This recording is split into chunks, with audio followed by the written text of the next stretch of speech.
हर छोटी बड़ी खबर पहली नजर SM Bharat citizen live news. यादों को गिराएंगे ये बात नहीं। जिसकी जितनी संख्या है वो वोट दे या न दे, उस समाज को, उस समाज के काबिल लोगों को उतनी भागीदारी मिलनी ही मिलनी है। कई लोग ये सवाल उठाते हैं कि भाई यादव समाज के लोग तो आरजेडी के वोटर हैं। मैं आपको कैंडिडेट बता रहा था कि पिछड़ा पूछे कि अगर यादव समाज की जनसंख्या 15% है तो यादव समाज के काबिल लोगों को 15% हिस्सा जनसुराज में मिलेगा ही मिलेगा। जनसुराज को बनाने वालों में, जनसुराज को चलाने वालों में, जनसुराज से टिकट पाने वालों में 15-16% यादव समाज के लोग रहेंगे ही रहेंगे। इसलिए नहीं वो यादव है, इसलिए नहीं वो पिछड़ा है, इसलिए कि जनसुराज की मूल सोच है कि किसी का हक कोई दूसरा न मारे।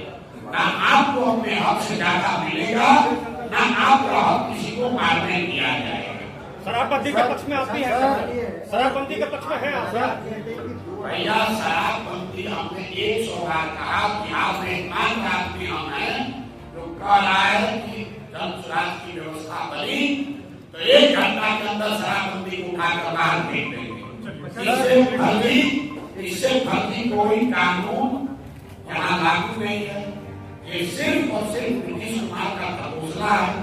शराबबंदी के नाम पर दुकान बंद है, होम डिलीवरी चालू हो गई है और बिहार की गरीब जनता का हर वर्ष 20,000 करोड़ रुपए का नुकसान हो रहा है। और ये पैसा कहाँ जा रहा है?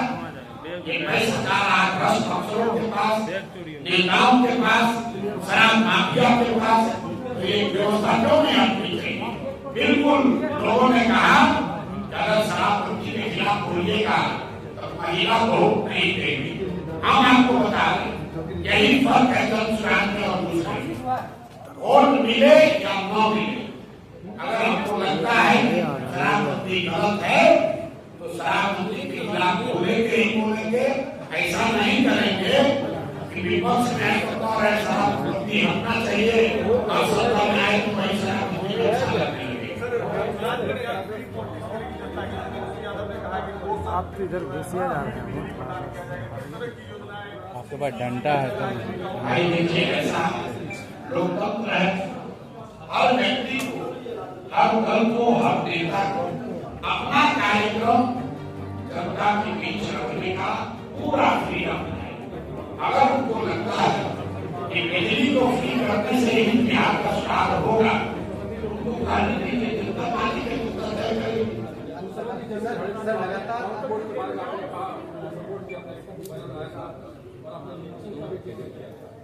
मैंने उसको दूसरे परिप्रेक्ष्य में कहा। आप उस तरह की राजनीति नहीं करते हैं कि वक्त का मामला है तो हम मुसलमानों के वोट के लिए वक्त पर टिप्पणी करते हैं।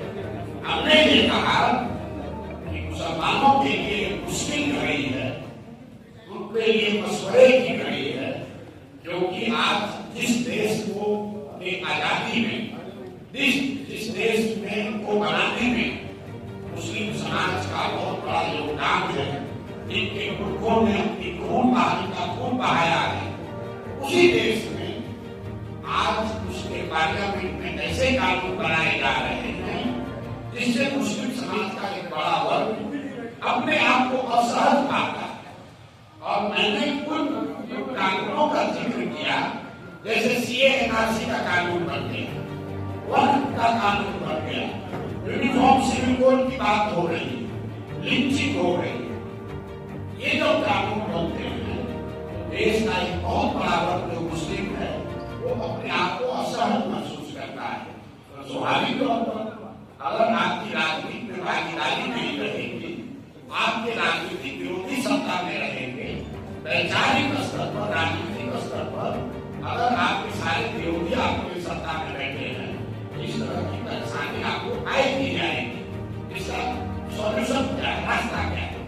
रास्ता मेरा टिप्पणी करना नहीं है, वो करने के लिए तो नेता यहाँ दिखाई है इसका रास्ता ये है कि मुस्लिम समाज के लोग राजनीति में आए, अपने हक अपने हुकूक के लिए लड़ाई करें, जद्दोजहद करें, अपनी जगह बनाए, तभी तो उनका सम्मान होगा, तभी तो उनकी बात को सुना जाएगा।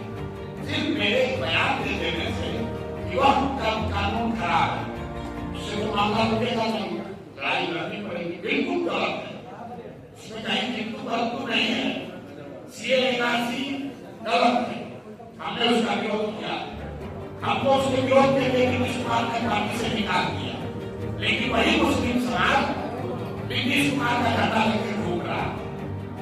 कानून क्या आज मेरा बताइए, जदयू में जो मुस्लिम समाज के लोग नेतागिरी कर रहे हैं, वो किस आधार पर जदयू में बने हुए हैं?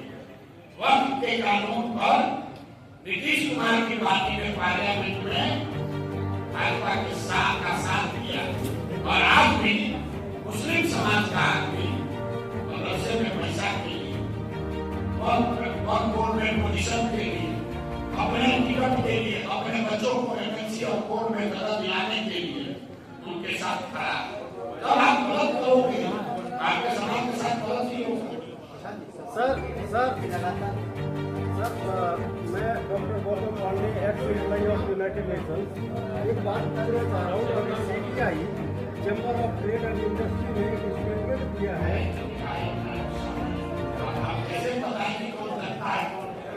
देखिए पत्रकार जब पूछ रहे हैं बाद में पूछ सकती है, बाद में पूछिएगा, आप पहले पूछ सकते सवाल।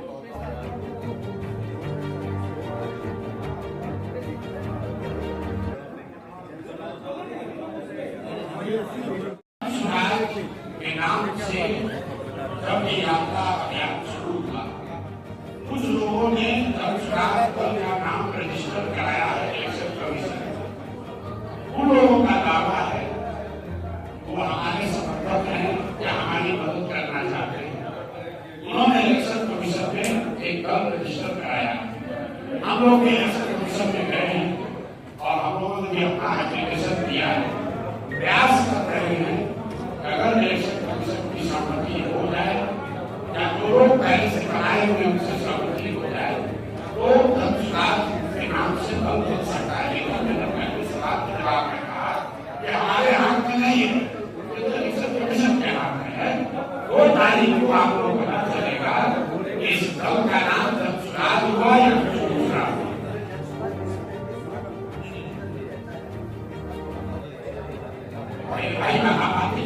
हम लोग इलेक्शन कमीशन में जाकर अपना एप्लीकेशन दे चुके हैं। जन स्वराज या इससे मिलता जुलता या जन स्वराज करके इस देश में करीब 25 अलग दल रजिस्टर है। वो तो इलेक्शन कमीशन को तय करना है कि ये नाम किसको मिले।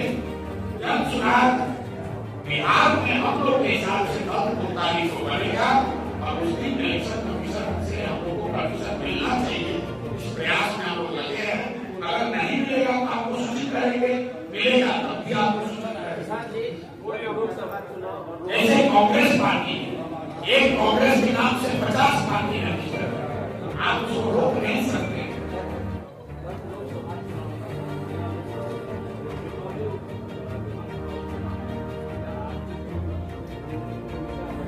कोई भूमिका नहीं है, यहाँ भूमिका सिर्फ जनता की है। और रुपौली के चुनाव में ये दिखाया कि जनता यहाँ तीसरा विकल्प या इन दोनों से अलग हटकर कुछ देखना चाहती है। और 2 वर्ष पैदल चलने से के बाद मेरा भी तो अनुभव है कि बिहार में 2/3 से ज्यादा लोग, वो चाहे किसी वर्ग के हो, किसी जाति के हो, किसी दल के हो, 2/3 से ज्यादा आदमी बिहार में आज चाहता है कि कुछ नया, कुछ बेहतर विकल्प होना चाहिए। इसका मतलब ये नहीं है कि वो जन स्वराज को चाहता है, लेकिन राजद और भाजपा जदयू से आगे बढ़कर बिहार में कुछ नया होना चाहिए। इसको लेकर बिहार में करीब कम सब आदमी को एकदम तैयार बैठा हुआ है। रुपौली का चुनाव वही दिखाता है जहाँ लोगों को विकल्प दिखा, तो पुराने सारे समीकरण सारी हो गए और जो नया आदमी